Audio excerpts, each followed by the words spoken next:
Welcome to healthy home. ఇవాళ మనం రొయ్యల పులుసుని ఎలా ప్రిపేర్ చేయాలో తెలుసుకుందాము. ఫస్ట్ మనం స్టవ్ వెలిగించుకొని ఒక కడాయి పెట్టుకుందాము.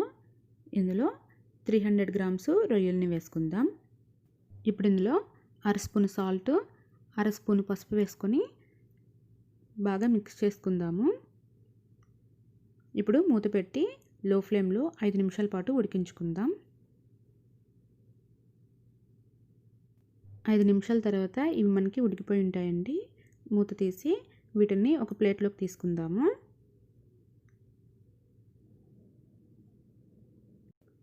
ఇప్పుడు వీటిని పక్కన పెట్టుకుందాం. తర్వాత స్టవ్ వెలిగించుకొని కడాయి పెట్టి ఇందులో 5 స్పూన్లు ఆయిల్ వేసుకుందాము. ఆయిల్ కొద్దిగా వేడెక్కిన తర్వాత 1 స్పూన్ ఆవాలు, అర స్పూన్ మినపప్పు, 1 స్పూన్ జీలకర్ర, 1 స్పూన్ మెంతులు వేసి ఫ్రై చేసుకుందాము. ఇవి కొద్దిగా వేగిన తర్వాత ఇందులో 4 నుంచి 5 పచ్చిమిర్చి, కొంచెం కరివేపాకు వేసుకుందాము. తర్వాత ఇందులో ఒక పెద్ద ఉల్లిపాయని సన్నగా కట్ చేసుకొని వేసుకోవాలి. ఉల్లిపాయ మనకి పచ్చివాసన పోయి లైట్ గోల్డెన్ బ్రౌన్ కలర్ వచ్చేంత వరకు వేయించుకోవాలి. తర్వాత ఇందులో 1 స్పూను అల్లం వెల్లుల్లి పేస్ట్ వేసుకుందాము. ఇది కొంచెం వేగాలి. తర్వాత ఇందులో 2 టమోటాలని వేసుకుందాము.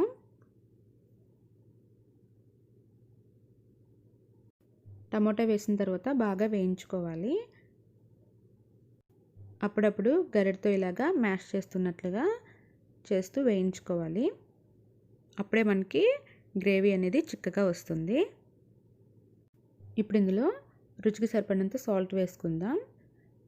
2 టేబుల్ స్పూన్లు కారం, అర స్పూను జీరా పౌడర్, 1 స్పూను ధనియా పౌడర్, అర స్పూను పసుపు వేసుకొని 2 నిమిషాల పాటు ఫ్రై చేసుకుందాము. ఆ తర్వాత ఇందులో నిమ్మకాయ సైజంత చింతపండుని నానబెట్టుకొని ఆ వాటర్ వేసుకుందాము. తర్వాత అరకప్పు వాటర్ వేసుకుందాం. ఇవి మనకి ఉడుకుతూ ఉన్నప్పుడు 1/4 కప్పు మామిడికాయ ముక్కలు వేసుకుందాము. మామిడికాయ ముక్కలు వేస్తే మనకి పులుసు అనేది చాలా టేస్టీగా ఉంటుంది. ఇప్పుడు ఇందులో మనం ముందుగా ఉడికించి పెట్టుకున్నటువంటి రొయ్యల్ని వేసుకుందాము. ఇప్పుడు బాగా మిక్స్ చేసుకుందాం. రొయ్యలు వేసిన తర్వాత 10 నిమిషాల పాటు లో ఫ్లేమ్లో కుక్ చేసుకోవాలి. తర్వాత ఇందులో 7 నుంచి 8 వెల్లుల్లిపాయలని వేసుకుందాము. వెల్లుల్లిపాయలు వేసిన తర్వాత 2 నిమిషాల పాటు ఉడికించుకుంటే సరిపోతుంది. చివరగా కొద్దిగా కొత్తిమీర వేసుకొని బాగా మిక్స్ చేసుకుందాం.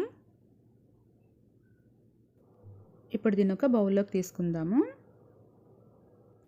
ఇంతేనండి, ఎంతో టేస్టీగా ఉండే నెల్లూరు రొయ్యల పులుసు. ఇది రైస్లోకైనా సంగట్లోకైనా చాలా టేస్టీగా ఉంటుంది. తప్పకుండా ట్రై చేయండి. Thank you for watching. Please subscribe to my channel.